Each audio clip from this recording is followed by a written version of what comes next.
प्रिय दर्शकों, मैं आप सबका इस क्रमबद्ध बाइबल अध्ययन कार्यक्रम सत्य वचन में हार्दिक स्वागत करती हूँ। मुझे आशा है कि आप सब इस अध्ययन के द्वारा आत्मिक लाभ प्राप्त कर रहे हैं। पिछले अध्ययन में हमने देखा, अपने पहलौठे बेटे की मृत्यु के बाद फिरौन इजरायलियों को मिस्र से निकल जाने को कहता है।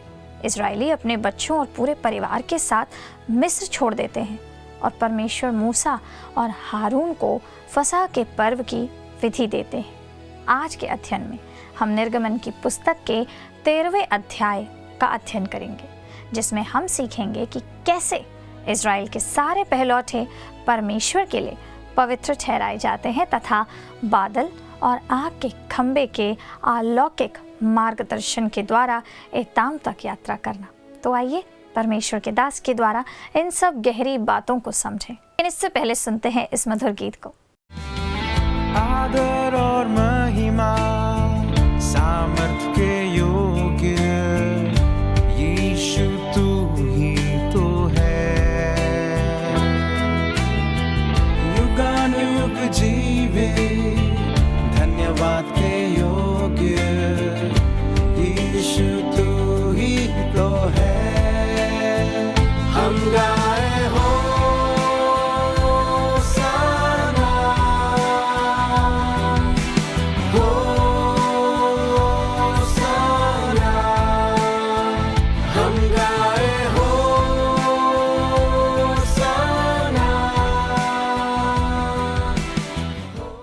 यह कार्यक्रम विशेष तौर पर ईसाई समुदाय के लिए बनाया गया है तथा यह पवित्र बाइबल की शिक्षाओं के आधार पर उनके विश्वास को मजबूत करने और आध्यात्मिक विकास को बढ़ावा देने के लिए बनाया गया है। हमारा उद्देश्य किसी दूसरे धर्म, पंथ, मत या विश्वास प्रणाली को उसकी आलोचना करना, उसका विरोध करना या उसे नीचे दिखाना नहीं है। हम सभी धर्मों और समुदायों का गहरा सम्मान करते हैं और इस कार्यक्रम में ऐसी कोई बात नहीं है जिसका उद्देश्य किसी की भावनाओं, विश्वास या आस्था को ठेस पहुंचाना या उनका अनादर करना हो। धन्यवाद।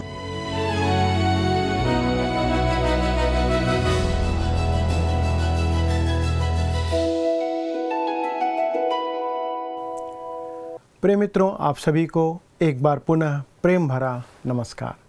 मैं उम्मीद करता हूं कि आप परमेश्वर के अनुग्रह से स्वस्थ और सुरक्षित हैं तथा आज के अध्ययन में शामिल होने के लिए तैयार बैठे हैं।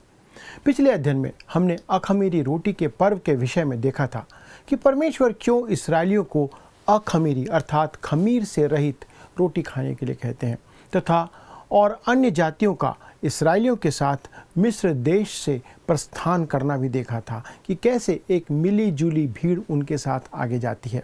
आज हम निर्गमन की पुस्तक के 13वें अध्याय पर आते हैं, जो कि एक महत्वपूर्ण भाग है जिसका विषय है इस्राएल के सारे पहलौठे परमेश्वर के लिए पवित्र ठहराए जाते हैं तथा अलौकिक मार्गदर्शन के साथ एताम तक उनका यात्रा करना। इस्राएल के सारे पहलौठों का परमेश्वर के लिए अर्पण और उनका पवित्र ठहराया जाना, इस बात को हम अब देखने जा रहे हैं। हम देखते हैं दोस्तों कि इस्राएल की सारी संतानें मिस्र की भूमि को छोड़कर लाल समुद्र की ओर अब बढ़ने लगती है। तो आइए हम पढ़ते हैं इस बात को जानने के लिए। निर्गमन की पुस्तक अध्याय 13 पद 1 से 3 लिखा है।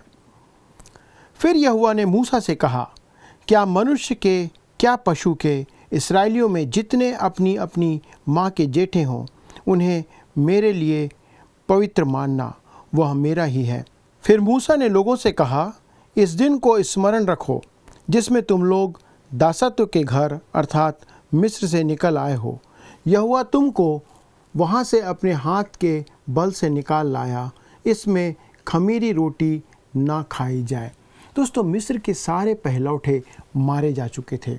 आपने देखा कि मिस्र के देवताओं ने मिस्र के सारे पहलौठों को अपना माना था, परंतु अब आप देखते हैं कि परमेश्वर यहोवा, इस्राएल का परमेश्वर, इस्राएल के सारे पहलौठों को अपना ठहराता है। परमेश्वर विश्वासियों से भी यही कहता है, विश्वासियों से भी पहलौठों को अपने लिए वो मांग लेता है, क्योंकि परमेश्वर के लिए सब कुछ जो पहलौठा है वो परमेश्वर का है। बहुत से मसीही विश्वासी अपने जीवन में परमेश्वर को पहला स्थान नहीं देते हैं। परमेश्वर हमसे हमारा उत्तम से उत्तम सर्वोत्तम चाहता है। परमेश्वर हमारे सब कुछ का पहला उठा चाहता है, पहला भाग परमेश्वर का होता है। यद्यपि परमेश्वर हमारे जीवन में प्रथम स्थान चाहता है, फिर भी दोस्तों अनेक विश्वासी हैं जो उसे अंतिम स्थान देते हैं, जिस कारण हमारे जीवन में समस्याएं उत्पन्न होती रहती हैं। यदि हमारे पास समय होता है तब हम परमेश्वर की सेवा करते हैं, परंतु हमारा अधिकांश समय हम हमारे निजी कामों के लिए, व्यक्तिगत कामों के लिए, मनोरंजन में ही बिता देते हैं। प्रायः हम परमेश्वर को जो कुछ हमारा बचा हुआ भाग होता है, बचा हुआ समय होता है, बचा हुआ जीवन होता है, वही परमेश्वर को अर्पित करते हैं। दोस्तों, मैं एक घटना याद करता हूँ जो परमेश्वर के एक दास बिली संडे अक्सर सुनाया करते थे। वे कहते थे कि एक समय बिली संडे च्युइंगम बनाने वाले विलियम रिंगले के साथ किसी देश की यात्रा कर रहे थे। दोस्तों, जब वे ट्रेन से यात्रा कर रहे थे तब विलियम रिंगले ने बिली संडे से कहा कि मैंने अपने जीवन में एक नियम बना कर रखा है कि मैं अपनी सारी बातों का, जो कुछ मेरे जीवन में बीतता है या मेरे पास है, उसका 10वां भाग परमेश्वर के लिए अर्पित करता हूँ।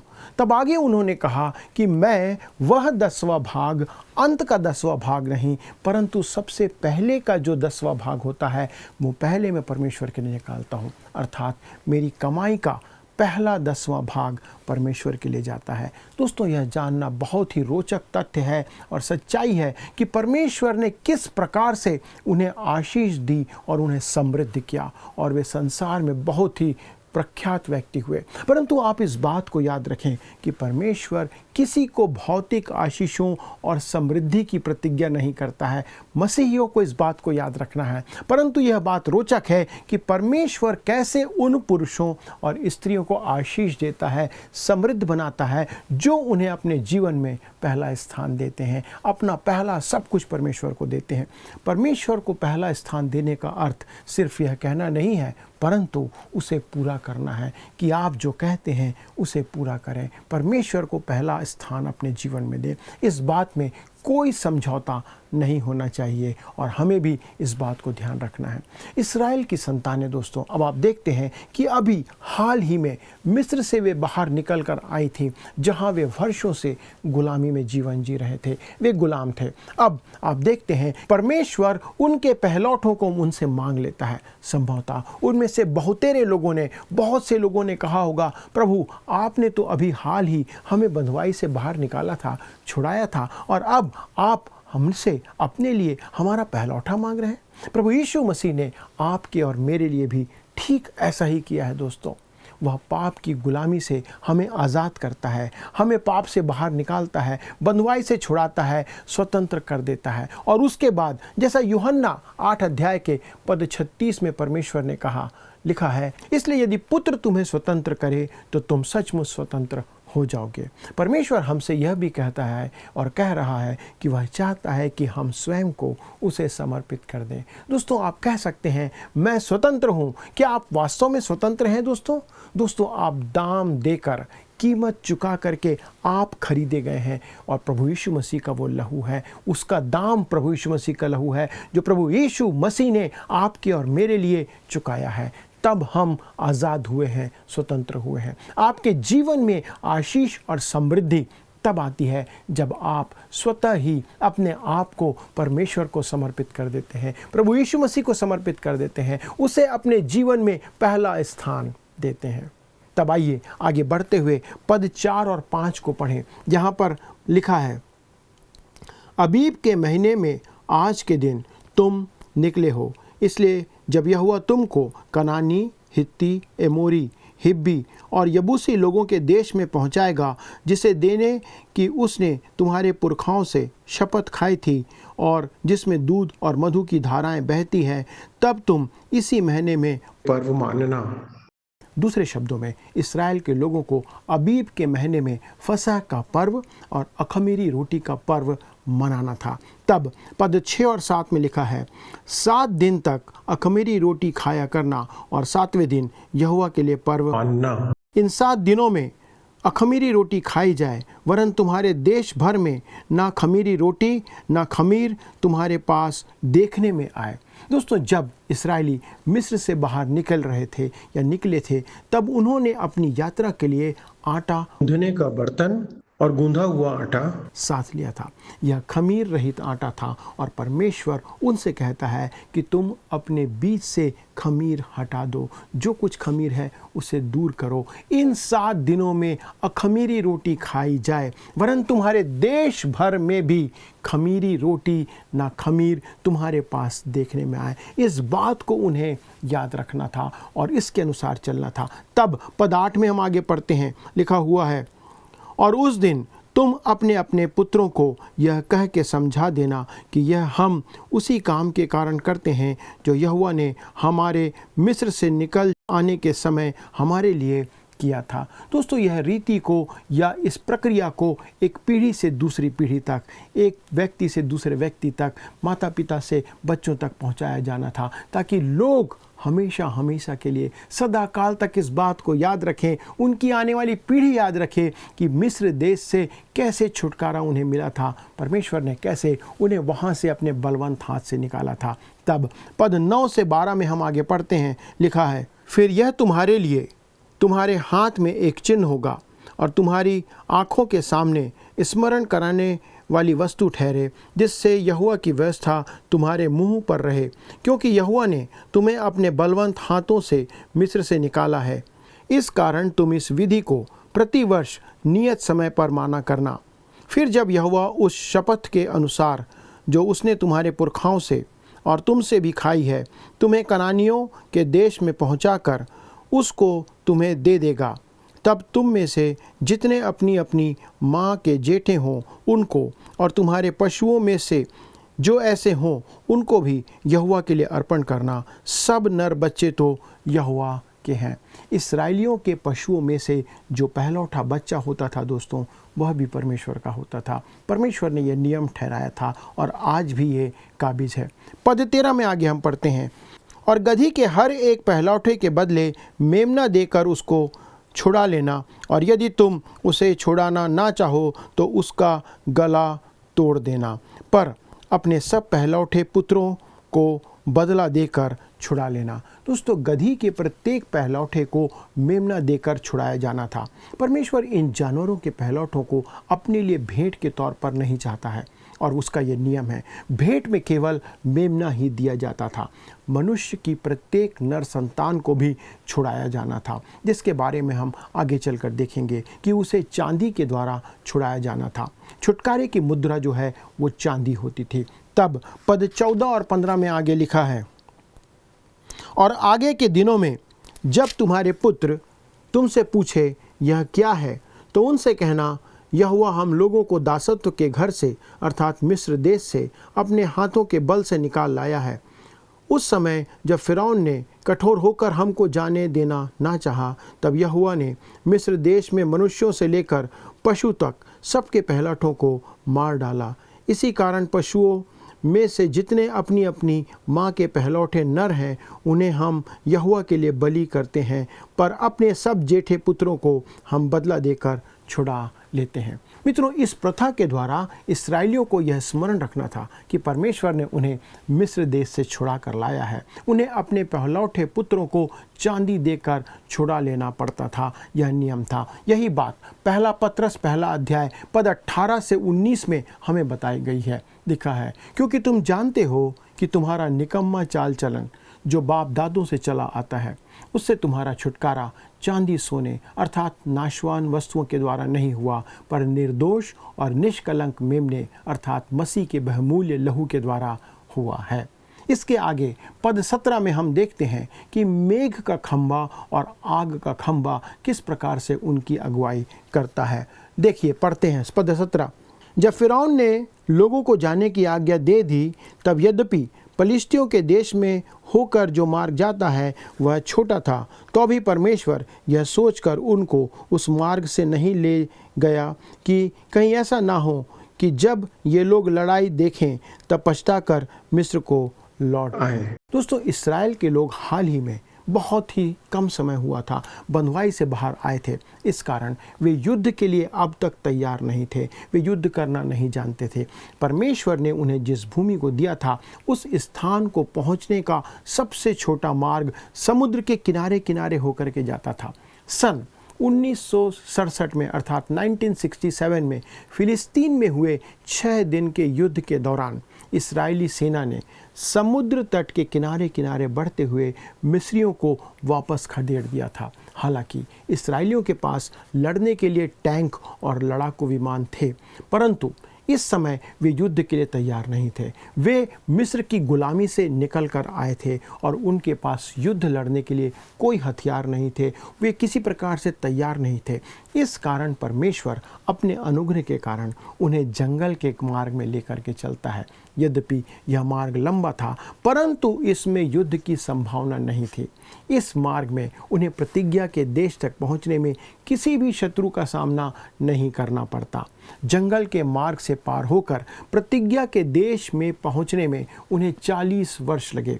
दोस्तों, इस समय तक उनकी सेना तैयार हो चुकी है और हो जाती है और वे हथियार से भी लैस हो चुके होंगे, जैसा कि हम आगे चल करके देखेंगे। परंतु दोस्तों, इस बात को ध्यान रखिए कि कोई व्यक्ति कह सकता है, परंतु परमेश्वर तो उन्हें किसी प्रकार का चमत्कार करके भी, चमत्कार के द्वारा भी उन्हें छुड़ा सकता था। दोस्तों, यह सच है, इस बात में कोई झूठ नहीं है, परंतु इस प्रकार की सोच मुझे कई बार परेशान करती है। कुछ मसीही विश्वासी सोचते हैं, विचार करते हैं कि उनके लिए परमेश्वर को हर समय एक चमत्कार करते रहना चाहिए। उन्हें लगता है कि यदि वे बीमार हैं या किसी परेशानी में हैं तो उनके पास परमेश्वर को हस्तक्षेप करने की आज्ञा देने का अधिकार है और वे परमेश्वर को अधिकार के साथ आज्ञा दे करके कहते हैं, प्रभु तू ऐसा कर। यह परमेश्वर की योग्यता का प्रश्न नहीं है दोस्तों, परंतु परमेश्वर निश्चित ऐसा कर सकता है। बनिस्बत इसके प्रश्न इस बात का है कि परमेश्वर उस काम को किस प्रकार करना चाहते हैं। परमेश्वर हमेशा एक योजना के अनुसार के साथ आगे बढ़ते हैं। उसकी एक योजना होती है जिस पर प्रभु आगे चलता है, और जब भी कभी आवश्यक हो परमेश्वर निश्चित ही हमारे लिए चमत्कार करने से पीछे नहीं हटता, लेकिन केवल हमारे जीवन में अपनी इच्छा और अपने तरीके को वह पूरा करने के लिए आगे बढ़ता है या चाहता है। परमेश्वर चमत्कार करके इस्राएलियों को फिलिस्तीनियों के देश से पार ले जा सकता था। यदि उन पर आक्रमण होता तो परमेश्वर उन्हें बचा भी लेता। जब आवश्यक हो तब परमेश्वर चमत्कार करने के लिए भी तैयार रहता है, इस बात को याद रखिए। लेकिन केवल अपनी योजना और इच्छा को पूरी करने के लिए प्रभु आगे बढ़ता है। उसकी योजना, उसकी इच्छा सर्वोपरि है। तब आगे बढ़ते हुए हम पद 18 को देखते हैं। लिखा है, इसलिए परमेश्वर उनको चक्कर खिलाकर लाल समुद्र के जंगल के मार्ग से ले चला और इस्राएली पाँति बांधे हुए मिस्र से निकल गए। दोस्तों, यहाँ पर लिखा है इस्राएली पाँति बांधे हुए मिस्र से निकल गए। यहाँ पर पाँति बांधे हुए एक रोचक और अद्भुत शब्द है, जिसका अर्थ होता है कि इस्राएली लोग मिस्र से सुव्यवस्थित तरीके से धीरे धीरे पड़ाव करते हुए निकल गए। वे उस देश से एक भीड़ के रूप में बाहर निकल कर नहीं आए, परंतु वे व्यवस्थित तरीके से, क्रमबद्ध तरीके से बाहर निकलते चले आए। वे सैनिक तो नहीं थे, परंतु वे सेना के समान 5 की पाँति में आगे बढ़ते हुए बढ़ रहे थे। यदि आपने उन्हें जंगल में आगे बढ़ते हुए देखा होता तो आप पाते कि वे सब की सब व्यवस्थित और नियमित समूह के समान आगे बढ़ रहे थे। तब पद 19 में हम पढ़ते हैं, लिखा है, और मूसा यूसुफ की हड्डियों को साथ लेता गया, क्योंकि यूसुफ ने इस्राएलियों से यह कह के परमेश्वर निश्चय तुम्हारी सुधि लेगा, उनको इस विषय में दृढ़ शपथ खिलाई थी कि वे उसकी हड्डियों को अपने साथ यहाँ से ले जाएंगे। दोस्तों, जब इस्राएलियों ने मिस्र को छोड़ा तब मूसा ने यूसुफ की हड्डियों को साथ ले लिया। उत्पत्ति की पुस्तक में आपको याद होगा 50वें अध्याय के पद 24 में एक रोचक कथन दिया है, जहाँ पर लिखा है, उत्पत्ति 50 का 24, यूसुफ ने अपने भाइयों से कहा, मैं तो मरने पर हूँ, परंतु परमेश्वर निश्चय तुम्हारी सुधि लेगा और तुम्हें इस देश से निकालकर उस देश में पहुंचा देगा जिसके देने की उसने अब्राहम, इसहाक और याकूब से शपथ खाई थी। तब उसके आगे पद 25 में हम पढ़ते हैं, फिर यूसुफ ने इस्राएलियों से यह कहकर कि परमेश्वर निश्चय तुम्हारी सुधि लेगा, उनको इस विषय की शपथ खिलाई, हम तेरी हड्डियों को यहाँ से उस देश में ले जाएंगे। यूसुफ को यह बात कहे हुए करीब 200 वर्ष बीत चुके थे, परंतु उस बात को पूरा करने का समय अब आया था जब उसकी हड्डियां यहाँ पर से लेकर के जाई जाती हैं। जब यूसुफ की मृत्यु हुई थी तब वह मिस्र के राष्ट्रीय स्तर का एक नायक और एक हीरो था, जिसने मिस्र में बहुत काम किया था और उसे वहीं पर दफनाना पड़ा था। परंतु समय के साथ एक नया फिरौन का उदय हुआ जो वहाँ पर राजगद्दी में बैठा, जो यूसुफ को नहीं जानता था। दोस्तों, अब चूँकि यूसुफ कोई राष्ट्रीय स्तर का नायक नहीं था, तो उसकी हड्डियों को मिस्र से निकाल कर ले जाने में कोई विवाद या कोई अवरोध नहीं था। यूसुफ चाहता था कि उसे भी प्रतिज्ञा के देश में दफनाया जाता, परंतु अब प्रश्न उठता है कि क्यों उसकी हड्डियों को निकाला जाए और उस प्रतिज्ञा के देश में क्यों उसे दफनाया जाए। क्या कभी आपके मन में ये प्रश्न आया? अगर यूसुफ जानता कि किसी दिन वह मृतकों में से जीवित होगा और स्वर्ग पर उठा लिया जाएगा, इस बात को ध्यान से समझिए। यदि यूसुफ जानता कि वो किसी दिन मृतकों में से जी उठेगा और सीधे स्वर्ग पर उठा लिया जाएगा, तो इससे कोई फर्क नहीं पड़ता कि उसका पुनरुत्थान मिस्र में होता या फिर इस्राएल में होता। इस बात से कोई फर्क नहीं पड़ता कि उसका पुनरुत्थान कहाँ होगा। वास्तव में सच्चाई ये है दोस्तों कि उसका विश्वास स्वर्ग जाने का नहीं था। यूसुफ स्वर्ग जाने की अपेक्षा में नहीं था, वो इस बात की अपेक्षा नहीं कर रहा था, परंतु उसकी आशा अपने लोगों के साथ उसी प्रतिज्ञा की भूमि में पुनरुत्थान को प्राप्त करनी थी, जहां पर 1000 वर्ष तक या सहस्त्राब्दी राज्य में प्रवेश करने की उन सबों का विश्वास है, तथा उसके बाद वे अनंत काल में वहीं से प्रवेश करेंगे। ये इस्राएलियों का विश्वास है, यह कि उनके लिए वही स्वर्ग होगा। यही आशा यूसुफ की थी, यही आशा मूसा की भी थी। दोस्तों, विश्वास ही से, जैसा हमने पढ़ा था, विश्वास ही के द्वारा मूसा ने यूसुफ की हड्डियों को प्रतिज्ञा के देश में ले गया। अब हम आते हैं इसके आगे पद 20 से 22 में पढ़ते हैं, जहां पर आप देखते हैं अलौकिक मार्गदर्शन के द्वारा एताम तक उनका यात्रा करना। लिखा है, फिर उन्होंने सुक्कोत से कूच करके जंगल की छोर तक एताम में डेरा किया, और यहोवा उन्हें दिन को मार्ग दिखाने के लिए मेघ के खंभे में और रात को उजियाला देने के लिए आग के खंभे में होकर उनके आगे आगे चला करता था, जिससे वे रात और दिन दोनों में चल सके। उसने ना तो बादल के खंभे को दिन में और ना आग के खंभे को रात में लोगों के आगे से हटाया। यहाँ पर आप देखते हैं मित्रों कि इस्राएल के लोग गर्म और तपते क्षेत्र की ओर, जो गर्म मरुस्थल है, उसकी ओर बढ़ रहे थे। यहाँ तक कि मूसा भी उसे बड़ा और भयंकर बंजर जंगल कहता है। वे उस मरुभूमि में चल रहे थे, परंतु उन्हें कोई हानि नहीं हुई और ना ही उनके शरीर काले पड़े, क्योंकि उनके ऊपर दिन में मेघ या बादल का खंभा चलता था। दोस्तों, इस राष्ट्र के पास कुछ ऐसा था जो किसी अन्य राष्ट्र के पास नहीं था। क्या आपने कभी सोचा? वो है परमेश्वर की महिमामय और प्रत्यक्ष उपस्थिति। जब पौलुस रोमियो की पत्री अध्याय 9 के पद 4 में इन संबंधियों के बारे में कह रहा था, तब वो कहता है, वे इस्राएली हैं और लेपालकपन का अधिकार और महिमा और वाचाएं और व्यवस्था और उपासना और प्रतिज्ञाएं उन्हीं की है। दोस्तों, इन लोगों के पास परमेश्वर की प्रत्यक्ष महिमा और प्रत्यक्ष उपस्थिति थी।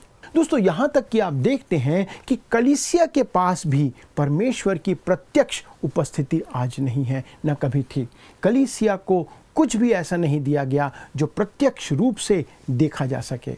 इफिसी पहले अध्याय के पद 3 में हमें बताया गया है, परमेश्वर ने हमें मसीह यीशु में स्वर्गीय स्थानों में सब प्रकार की आत्मिक आशीष दी है।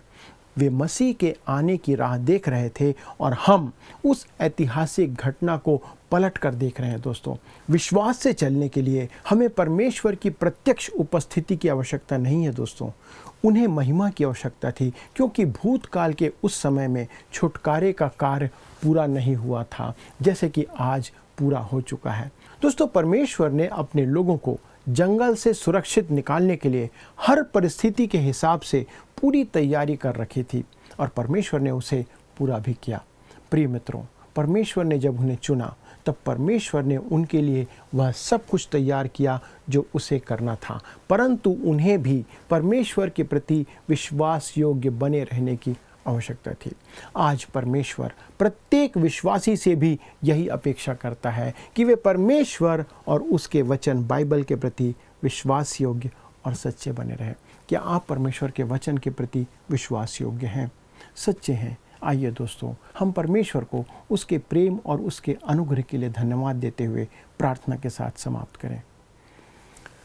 हमारे स्वर्गीय पिता परमेश्वर, हम आपको धन्यवाद देते हुए इस अध्ययन के लिए आपकी महिमा करते प्रभु, क्योंकि आपने प्रभु हमें इस वचन को सिखाया, सुनाया।